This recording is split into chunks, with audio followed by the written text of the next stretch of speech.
Kami sedang melacak perkembangan baru yang mengerikan dalam sebuah kasus yang mengguncang Florida. Seorang remaja laki-laki dituduh melakukan penyerangan brutal dan pembunuhan terhadap saudara tirinya sendiri, namanya Anna Kepner. Semua ini diduga terjadi saat liburan keluarga di atas kapal pesiar Carnival. Timothy Hudson yang berusia 16 tahun sekarang menghadapi tuduhan mengerikan, dakwaan yang begitu berat sehingga dia bisa dipenjara seumur hidup. Tetapi dia tetap bebas, dia tidak berada di balik jeruji besi. Kenapa? Saya akan menunjukkan kepada Anda argumen yang dia ajukan saat kasusnya disidangkan hari ini. Jaksa penuntut mengatakan dia seharusnya dipenjara. Mereka mengatakan dia membahayakan semua orang di sekitarnya. Anda sedang menyaksikan On The Case yang dipersembahkan oleh Law and Crime. Saya Chris Stewart.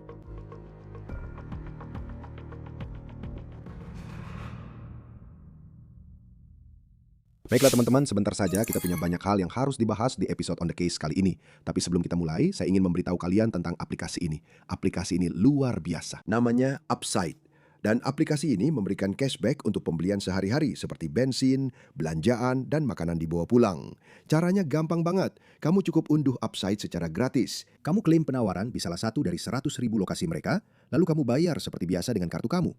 Setelah itu, kamu verifikasi pembelian dan kamu dapat uang kembali. Itu saja. Saya sudah mencobanya. Misalnya saya beli bensin atau makanan dibawa pulang. Saya cari penawaran di Upside. Setelah saya belanja, uang langsung muncul di aplikasi saya. Saya tinggal transfer langsung ke rekening bank saya. Pengguna setia Upside rata-rata mendapatkan kembali $254 per tahun. Jadi, untuk mulai mendapatkan cashback, klik tautan di deskripsi atau scan kode QR dan gunakan kode promo OTC untuk mendapatkan bonus ekstra 25 sen untuk setiap galon pada tangki bensin pertama kamu. Timothy Hudson yang berusia 16 tahun tidak terlihat hari ini saat kasusnya dijadwalkan disidangkan di pengadilan di Miami. Ini adalah rekaman video Timothy Hudson yang berusia 16 tahun saat memasuki gedung pengadilan federal Miami pada bulan Februari. Dan pada saat itu kami tidak tahu mengapa dia masuk ke pengadilan, tetapi sekarang kami tahu karena dia telah didakwa dalam kasus pembunuhan saudari tirinya, Anna Kepner, dan dia diadili sebagai orang dewasa. Ini adalah rekaman video dari reporter televisi WTVJ yang mengerumuni remaja tersebut saat dia berjalan menuju ruang sidang. Pada saat itu, dia didakwa sebagai anak di bawah umur, jadi perkaranya tertutup untuk umum. Tetapi sekarang tidak lagi seperti itu. Salah satu reporter pada hari itu memang langsung bertanya kepada Hudson, "Apakah kamu membunuh saudara tirimu?"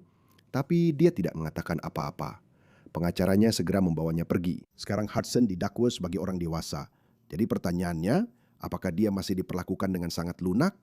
Haruskah perlakuan lunak itu dihentikan? Dalam beberapa hal, perlakuan lunak itu memang sudah dihentikan. Tapi di sisi lain, saat ini ada kritik bahwa kasus ini masih ditangani seolah-olah berada di pengadilan anak. Saya akan berbicara dengan mantan jaksa tentang apa yang sedang terjadi di sini sebentar lagi. Sekarang alih-alih hadir di pengadilan hari ini untuk sidang dakwaan atas tuduhan pembunuhan tingkat pertama dan penyerangan seksual yang diperberat, pengacara Timothy Hudson mengajukan dokumen ini untuk menyatakan bahwa dia tidak perlu hadir. Dan Anda bisa lihat di baris ketiga, pengacara Timothy mengatakan bahwa Timothy menyatakan tidak bersalah dalam kasus ini. Sejak jasad Kepner dibawa turun dari kapal pesiar Carnival di Miami pada bulan November tahun lalu, Timothy Hudson telah tinggal bersama anggota keluarganya. Saat ini, menurut dokumen pengadilan, dia berada dalam perawatan pamannya. Jaksa mengatakan bahwa hal itu harus diubah karena sekarang dia diadili sebagai orang dewasa. Dan kami baru saja mendapatkan argumen yang diajukan oleh pihak Hudson dengan harapan dia tetap bebas dari penjara saat kasus ini berjalan. Saya akan membahasnya sebentar lagi. Tapi untuk memahami semua yang sedang terjadi sekarang, kita perlu menjelaskan bagaimana kita sampai ke titik ini. Ini adalah Anna Kepner. Dia adalah seorang siswa kelas 12 dari Titusville, Florida, sekitar 3 jam di utara Miami. Dia seharusnya lulus sekolah menengah sekitar waktu ini. Keluarganya mengatakan dia punya rencana besar setelah lulus. Dia ingin bergabung dengan Angkatan Laut. Dia berharap suatu hari bisa kembali ke kampung halamannya sebagai anggota penegak hukum. Pada bulan November, Anna Kepner ikut keluarganya berlayar dengan kapal pesiar. Kakek dan neneknya berbicara kepada ABC News. Mereka mengatakan bahwa perjalanan ini seharusnya menjadi perayaan bersatunya keluarga tiri mereka. Ada ayah Anna, Christopher Kepner, yang menikahi seorang wanita bernama Chantal Hudson. Dan dia adalah ibu kandung dari terdakwa Timothy Hudson. Sekarang Christopher telah mengeluarkan beberapa pernyataan keras dalam seminggu terakhir tentang anak tirinya dan tuduhan yang sedang dihadapinya. Kita akan membahas lebih lanjut tentang itu sebentar lagi. Tapi jika kita kembali ke kapal pesiar ini, keluarga tersebut berada di atas kapal pesiar Carnival yang bernama The Horizon. Pelayaran ini berlangsung sekitar 1 minggu. Kapal itu singgah di beberapa tempat di Karibia, lalu akan kembali ke Miami. Nah, malam sebelum pelayaran ini berakhir, Kakek neneknya mengatakan bahwa Anna memang sedang tidak enak badan, jadi dia memutuskan untuk kembali ke kabinnya lebih awal malam itu. Tapi keesokan paginya, dia tidak ditemukan dimanapun. Kakek neneknya mengatakan mereka mendengar pengumuman tentang keadaan darurat medis melalui pengeras suara. Anna yang berusia 18 tahun ditemukan tewas di kabinnya. Dia diduga disembunyikan di bawah tempat tidur. Dia ditutupi dengan jaket pelampung dan selimut. Ini adalah video yang diambil oleh Sheldon Fox, seorang reporter dari WSVN TV di Miami, saat jenazah Anna Kepner dibawa turun dari kapal dan dibawa ke kantor pemeriksa medis. Hasil autopsi menunjukkan bahwa Anna Kepner meninggal karena yang disebut asfiksia mekanis. Seseorang diduga mencekiknya dengan kuncian leher, dan itu yang menyebabkan kematiannya. Satu-satunya orang lain yang diduga berada di kamar bersama Anna malam itu, dan diduga ada rekaman video pengawasan, menunjukkan Timothy Hudson, saudara tiri berusia 16 tahun, masuk ke kamar itu. Diduga orang tua Anna menempatkan Timothy Hudson, Anna Kepner, dan saudara laki-laki Timothy di kamar yang sama. Pihak berwenang federal sangat tertutup tentang kasus ini selama berbulan-bulan. Namun kami mendapatkan informasi dari perebutan hak asuh yang sedang berlangsung di pengadilan sipil di Florida, yang melibatkan ibu tiri Anna dan mantan suaminya yang merupakan ayah kandung Timothy Hudson. Dan dalam salah satu sidang, Chantel mengakui bahwa dia diduga tidak memberikan obat yang dibutuhkan Timothy untuk insomnia dan ADHD. Sejauh as far as apakah dia punya diagnosis apapun? Dia punya ADHD. Dan sudah berapa lama dia didiagnosis ADHD? Sekitar 3 atau 4 tahun.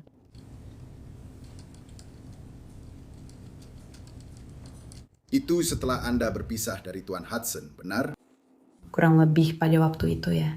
Dan apakah dia menerima obat untuk ADHD-nya? Ya, dia menerima.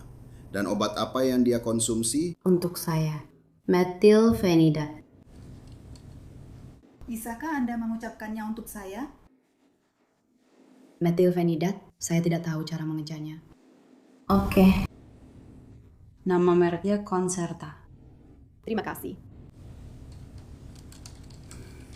Dan seberapa sering dia minum obat itu? Setiap pagi.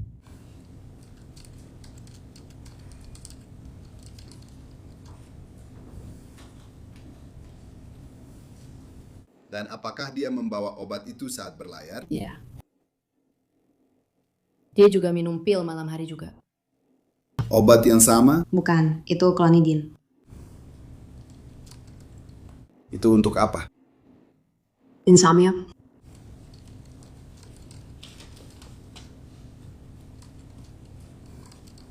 Apa kamu masih menyimpan obat-obatannya? Iya. Apa kamu memastikan dia minum obatnya setiap hari? Dia minum pil paginya setiap hari. Dan dia melewatkan 2 dosis clonidine-nya di malam hari.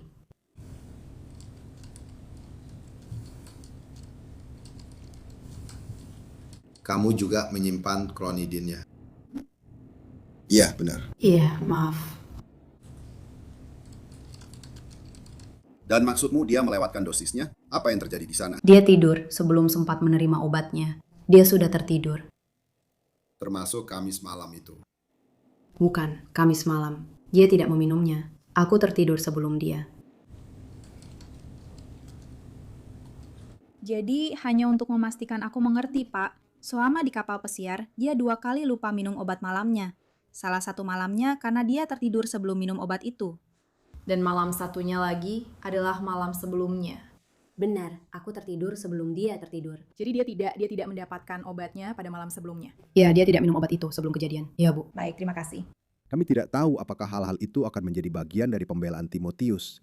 Kakek nenek Anna mengatakan kepada ABC News bahwa Timotius mengaku tidak ingat apapun yang terjadi. Mereka mengatakan, kutip dengan kata-katanya sendiri, dia bilang tidak ingat apa yang terjadi. Itu adalah nenek Anna Kepner yang mengatakan kepada ABC News. Kakek nenek mengatakan bahwa Anna Kepner dan Timothy Hudson, kutip, sangat akrab. Tetapi keluarga mantan pacar Anna mengatakan bahwa dia diduga takut pada Timotius dalam sebuah wawancara dengan Inside Edition. Mereka mengatakan bahwa Anna akan menginap di rumah orang lain diduga hanya untuk menjauh dari Timotius. Sekarang dinamika keluarga itu bisa berperan besar dalam bagaimana kasus ini berkembang. Dan ini adalah kasus yang akan diproses di pengadilan federal untuk orang dewasa. Pada 10 Maret, pemerintah federal mengajukan dakwaan terhadap Timothy Hudson. Itu baru saja dibuka untuk publik dan menunjukkan bahwa remaja 16 tahun itu menghadapi tuduhan pembunuhan tingkat pertama dan tuduhan pelecehan seksual yang diperberat. Dalam beberapa bulan terakhir, ada laporan bahwa tidak ada tanda-tanda kekerasan seksual pada Kepner.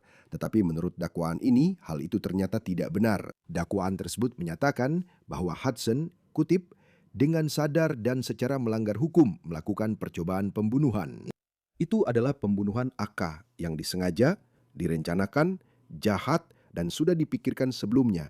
Artinya dia diduga merencanakannya, bukan hanya tindakan spontan sesaat. Dakwaan kedua adalah kekerasan seksual berat, dan dakwaan tersebut menyatakan bahwa Hudson, kutip, dengan sadar menyebabkan AK melakukan tindakan seksual dan melakukannya dengan menggunakan kekerasan terhadap AK. Keputusan apakah kasus ini akan dilanjutkan di pengadilan anak atau dipindahkan ke pengadilan dewasa ditetapkan pada tanggal 10 April ketika hakim memerintahkan kasus ini dipindahkan ke penuntutan dewasa dan membuka seluruh catatan pengadilan. Dan sekarang kita mengetahui seberapa banyak bukti yang dimiliki pemerintah. Menurut berkas pengungkapan bukti yang dibuka, Jaksa Federal telah menyerahkan bukti tersebut kepada pihak pembela. Hasil autopsi, foto-foto dan ronsen, laporan lengkap dokter forensik beserta catatannya, dan ekstraksi ponsel seseorang. Diduga milik ayah Ana, 4 video kamera tubuh dari Deputi Sheriff Miami-Dade dan garis waktu FBI yang dibuat oleh agen khusus yang ditugaskan untuk kasus ini. Pihak berwenang juga diduga telah menggunakan teknologi rekonstruksi TKP 3 dimensi untuk menunjukkan bagaimana tubuh Kepner ditemukan di kabin itu. Seberat apapun tuduhan yang dihadapi Hudson, mengapa dia tidak ditahan? Ketika Hudson diproses sebagai anak, dia diizinkan tinggal bersama pamannya menurut catatan pengadilan. Dan di sanalah dia mengenakan alat pelacak GPS. Namun sekarang kasusnya sudah masuk ke pengadilan dewasa, jaksa pengadilan meminta agar Hudson ditahan. Jaksa mengajukan permohonan yang menyatakan bahwa aturan yang membolehkan Hudson untuk tidak ditahan seharusnya tidak lagi berlaku. Dengan alasan, kutip, terdakwa merupakan bahaya bagi orang lain dan harus ditahan sebelum persidangan. Mereka melanjutkan dengan mengatakan, kutip, terdakwa melakukan kejahatan yang paling serius, keji, dan melanggar yang bisa dilakukan seseorang terhadap orang lain. Dia melakukan kejahatan-kejahatan ini terhadap korban yang tidak memiliki konflik hubungan yang jelas dengannya dan yang dibesarkan bersamanya, seperti saudara kandung. Selain itu, dia melakukan kejahatan-kejahatan ini tanpa peringatan apapun. Dia bisa melakukan tindakan sekeji itu meskipun berada di lingkungan keluarga yang tampaknya mendukung. Terakhir, terdakwa saat ini tinggal di sebuah rumah di mana terdapat anak-anak di bawah umur. Akibatnya, tidak ada jaminan bahwa pengadilan manapun dapat memastikan bahwa syarat apapun atau kombinasi syarat apapun akan cukup untuk mencegah terdakwa menjadi bahaya bagi orang lain. Oleh karena itu, terdakwa harus ditahan. Sekarang, sebagai tanggapan, pembelaan Hudson meminta agar sidang diadakan di hadapan hakim yang sama yang sebelumnya mengizinkan Hudson untuk tidak ditahan saat ia menghadapi tuduhan pembunuhan di sistem peradilan anak. Pihak pembela mengatakan, kutip, seperti yang telah dibuktikan secara jelas selama 2 bulan terakhir, ada kombinasi syarat yang dapat diberlakukan pada kebebasan TH untuk memastikan bahwa dia bukan ancaman bagi masyarakat. Pihak pembela juga mengatakan bahwa Hudson telah mematuhi semua aturan dari perintah pembebasannya yang ditetapkan lebih dari 2 bulan yang lalu. Sekarang, ayah anak Kepner, Christopher, yang dalam banyak hal adalah ayah tiri dari Timothy Hudson, tidak menahan diri dalam komentarnya yang dia sampaikan kepada Daily Mail. Christophorus mengatakan bahwa Timothy adalah bahaya bagi masyarakat dan kutipannya, saya ingin melihat dia mengenakan baju tahanan oranye. Dia mengatakan bahwa Hudson diduga belum menunjukkan tanda-tanda penyesalan atau meminta maaf atas apa yang diduga telah dia lakukan. Kutipannya, kami kecewa karena dia masih bebas. Sudah 6 bulan berlalu dan seharusnya dia sudah ditangkap.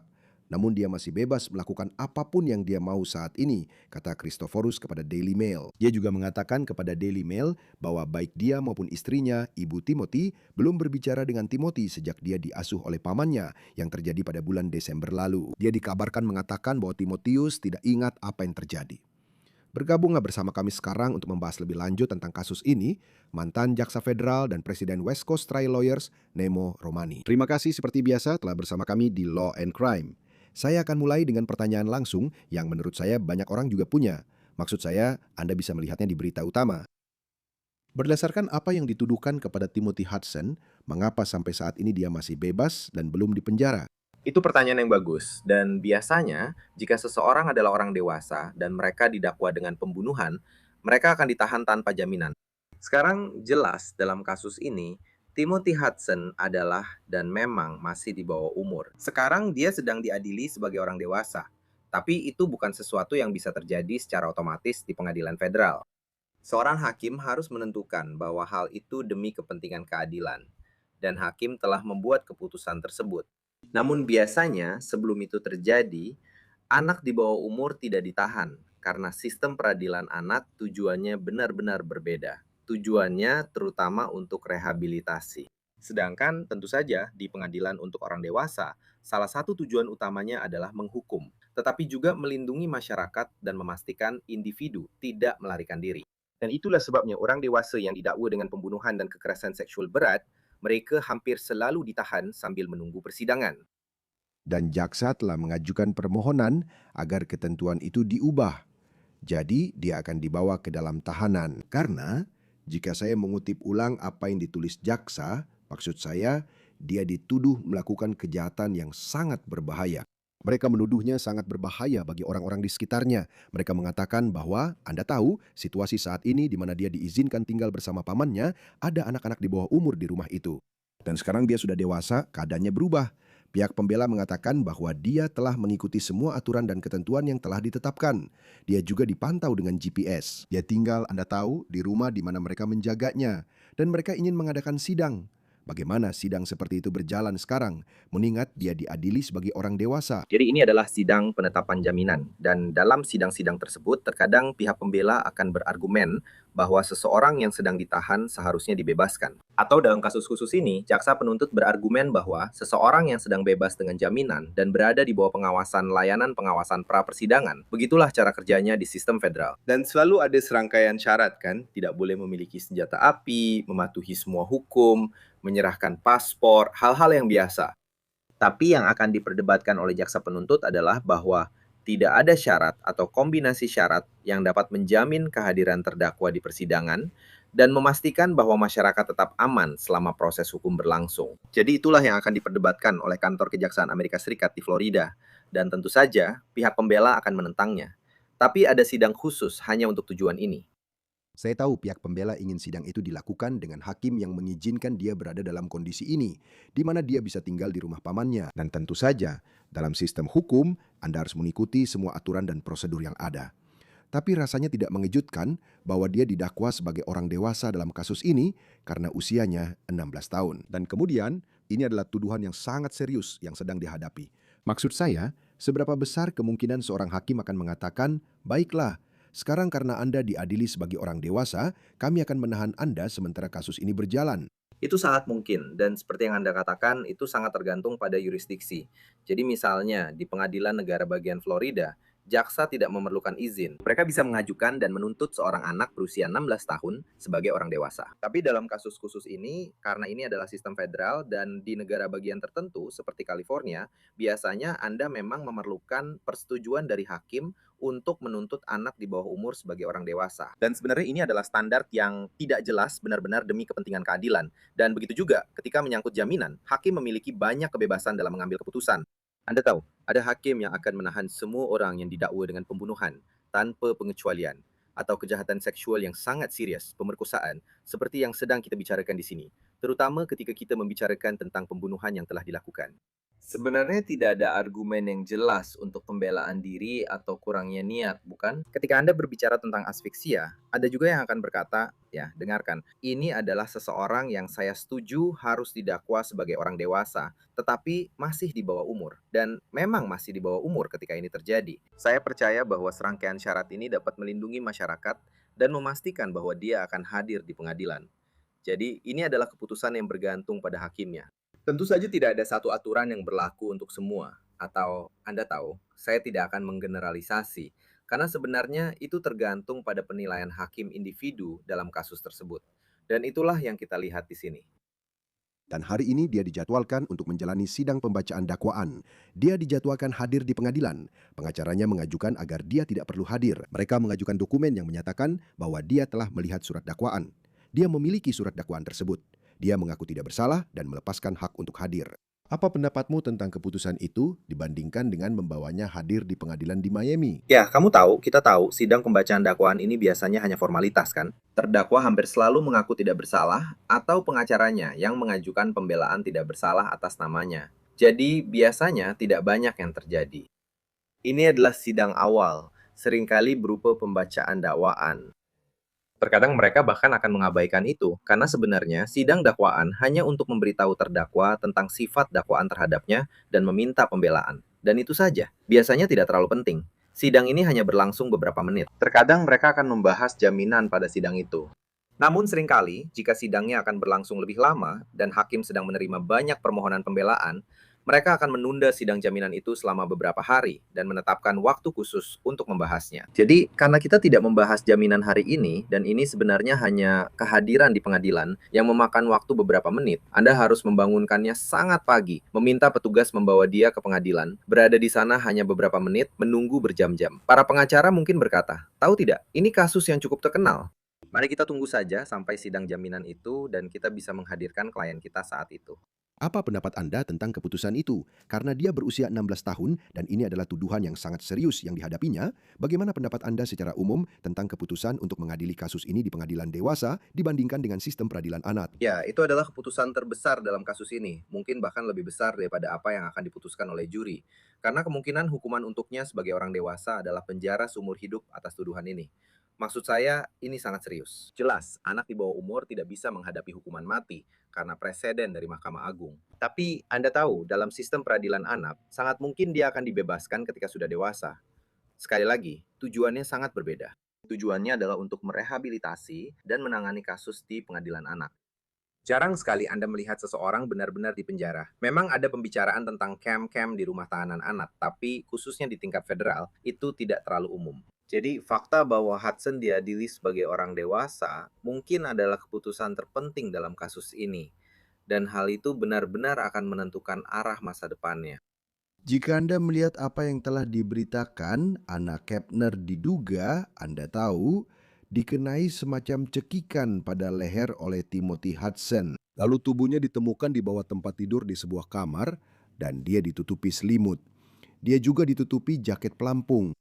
Dan menurut anggota keluarga, versi Timothy Hudson tampaknya adalah bahwa dia tidak ingat apa yang terjadi. Tapi dia adalah orang yang diduga terakhir kali terlihat masuk ke kamar bersama Anna Kepner dan dia satu-satunya yang keluar. Seiring kasus ini berjalan, dan saya tidak tahu apa pembelaannya nanti, tapi jika pembelaannya adalah seperti dia benar-benar tidak ingat dan dia hilang kesadaran saat itu terjadi, seberapa kuat pembelaan seperti itu? Itu adalah pembelaan yang sangat sulit. Jika Anda berbicara tentang ketidakwarasan secara hukum, itu adalah ambang batas yang sangat tinggi. Maksud saya, Anda memang melihatnya dalam kasus pembunuhan. Kita mungkin melihatnya dalam kasus Nick Reiner misalnya. Tapi Anda tahu, jika Anda melihat pembelaan dalam kasus pembunuhan, biasanya itu terbagi menjadi 4 kategori utama. Pertama, saya bukan pelakunya. Orang lain yang melakukannya. Sekali lagi, itu akan sulit, bukan? Saya kira ada bukti video yang menunjukkan mereka berdua masuk dan hanya Hudson yang keluar. Jelas, kemungkinan ada bukti DNA jika ada tindakan seksual dan ada potensi motif. Lalu, Anda mulai melihat pembelaan diri, bukan? Itu adalah argumen lain yang biasanya kita lihat. Akan sangat sulit untuk berargumen dalam kasus ini. Anda punya seorang laki-laki melawan seorang perempuan, dan itu mungkin saja, tapi kecil kemungkinannya. Lalu, Anda mulai melihat, Anda tahu cara-cara untuk mungkin meniadakan niat. Jadi, Anda bisa bilang, itu adalah kecelakaan, bukan? Kita mungkin melihat itu misalnya dalam kasus David dengan Celeste Rebos mengatakan bahwa entah bagaimana dia meninggal karena sebab alami. Atau Anda bisa bilang semacam pembunuhan karena emosi sesaat. Sekali lagi, sangat sulit. Itu tidak selalu sesuai dengan fakta-fakta dalam kasus ini. Sekali lagi, terutama ketika ada tindakan seksual, terutama ketika ada pencekikan, bukan? Sangat sulit untuk berargumen bahwa tidak ada niat. Dan kemudian ada ketidakwarasan secara hukum. Ketidakwarasan secara hukum, Chris, mengharuskan terdakwa benar-benar tidak mampu membedakan benar dan salah karena penyakit atau cacat mental. Itu adalah ambang batas yang sangat tinggi. Biasanya, bebannya ada pada pihak pembela. Dan para juri biasanya tidak menyukai argumen-argumen seperti itu. Argumen tersebut hanya berhasil dalam persentase yang sangat kecil. Jadi sekali lagi, ini akan menjadi kasus yang sulit untuk dibela berdasarkan pokok perkara. Sekarang, saya tidak mengatakan bahwa pada saat penjatuhan hukuman, mereka tidak memiliki argumen yang berbeda sebagai faktor yang meringankan karena usianya. Tetapi untuk mendapatkan putusan tidak bersalah atau bahkan juri yang gagal mencapai putusan di persidangan, saya rasa pihak pembela akan menghadapi kesulitan besar. Sudah sekitar 6 bulan sejak Anna Kepner diduga dibunuh di atas kapal pesiar Karnival ini. Dan Anda tahu, terutama ketika membicarakan tentang kondisi mentalnya, saya ingat ibunya dalam situasi perdata yang melibatkan perceraiannya dan hak asuh salah satu anaknya, yaitu Timothy Hudson. Dia mengatakan bahwa dia tidak memberikan obat untuk ADHD dan insomnia kepadanya pada malam ketika semua ini terjadi. Tapi, seberapa banyak dari itu? Selama beberapa bulan terakhir, kemungkinan besar para penyidik telah memeriksa kondisi mentalnya atau memiliki kesempatan untuk mengevaluasi Timothy Hudson sebelum, Anda tahu, Jaksa Federal memutuskan untuk menjeratnya dengan beberapa dakwaan besar. Ya, maksud saya itu masalah besar. Jadi, apakah Anda dari pihak penuntut atau pembela, itu adalah sesuatu yang harus Anda perhatikan. Karena setidaknya hal itu akan relevan saat penjatuhan hukuman, tetapi bahkan bisa saja relevan selama tahap persidangan juri dalam kasus ini. Tergantung apakah itu mencapai taraf ketidakwarasan secara hukum itu, atau jika itu memang meniadakan niat. Sekarang, jelas, kesehatan mental itu sangat nyata. Orang-orang biasanya tidak melakukan pelecehan seksual terhadap saudara kandung atau saudara tiri mereka dan membunuh mereka, bukan? Dan sekali lagi, saya kembali ke kasus Rainer. Maksud saya, ada beberapa hal serupa yang beredar di media dalam kasus itu. Jadi, seseorang tidak minum obatnya, sekali lagi, itu bukan pembelaan hukum. Tidak membuatmu tidak bersalah atas kejahatan tersebut, kecuali kamu benar-benar tidak tahu apa yang kamu lakukan. Tapi sekali lagi, itu bisa menjadi sesuatu yang diangkat sebagai faktor saat penjatuhan hukuman, yang menunjukkan bahwa, dengarkan, ini bukan tindakan yang disengaja. Ini seseorang yang tidak ingat, ini seseorang yang tidak minum obatnya, ini seseorang yang masih di bawah umur. Saya tidak mengatakan saya sepenuhnya setuju dengan semua ini, tapi kamu benar-benar bisa memprediksi bagaimana pembelaan akan berjalan di sini untuk berargumen. Lihat, ini seseorang yang pantas mendapat kesempatan. Bukan dalam waktu dekat, tapi mungkin setelah menjalani puluhan tahun di penjara federal. Pada suatu saat dalam hidup dewasanya, dia seharusnya punya kesempatan untuk kembali ke populasi umum narapidana jika dia bisa mengendalikan masalah kesehatan mentalnya. Dan ketika sampai pada hal ini, dan kita masih punya jalan panjang, dia mengaku tidak bersalah. Semua ini masih berupa tuduhan saat ini. Bisa jadi dia punya pembelaan yang kuat yang belum kita ketahui dan bisa menjelaskan banyak hal ini. Tapi dengan itu dikatakan dia baru berusia 16 tahun. Dia menghadapi tuduhan yang bisa membuatnya dipenjara seumur hidup. Maksud saya, jika dia dinyatakan bersalah dan menerima hukuman seperti itu, bagaimana sistem federal menangani seseorang yang berusia 16 tahun tapi harus masuk ke penjara federal yang pasti sangat berbahaya? Ya, Chris, itu pertanyaan yang bagus. Jadi seseorang seperti dia harus diisolasi dari narapidana dewasa. Jadi ketika Anda memiliki terdakwa yang jadi sorotan publik atau terdakwa yang masih di bawah umur, sekali lagi biro penjara kita memang tidak dirancang untuk memenjarakan orang yang masih di bawah umur. Tidak banyak kasus seperti ini, tidak banyak individu seperti ini di penjara federal. Jadi Anda harus melindungi dia dari narapidana lain yang sudah dewasa, yang berpotensi berbahaya. Itu salah satu tugas biro penjara. Jadi jelas, mereka memisahkan orang berdasarkan jenis kelamin. Tapi mereka juga memisahkan berdasarkan risiko terhadap narapidana tersebut. Dan juga risiko yang ditimbulkan narapidana itu terhadap narapidana lain di blok umum. Dan inilah seseorang yang tidak bisa ditempatkan di blok umum karena usianya. Ya, dan masih panjang perjalanan sampai kita sampai ke titik itu. Tapi ini jelas sebuah langkah maju.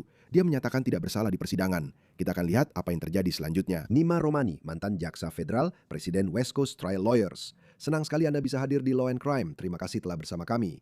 Tentu saja, Chris. Terima kasih sudah mengundang saya seperti biasa. Saya yakin kita akan terus mengikuti kasus ini untuk beberapa waktu depan. Itu saja untuk On The Case yang dipersembahkan oleh Law and Crime. Jangan lupa berlangganan di YouTube dan Spotify. Anda juga bisa menyaksikan kami secara streaming di Peacock. Saya Chris Stewart, sampai jumpa di lain waktu.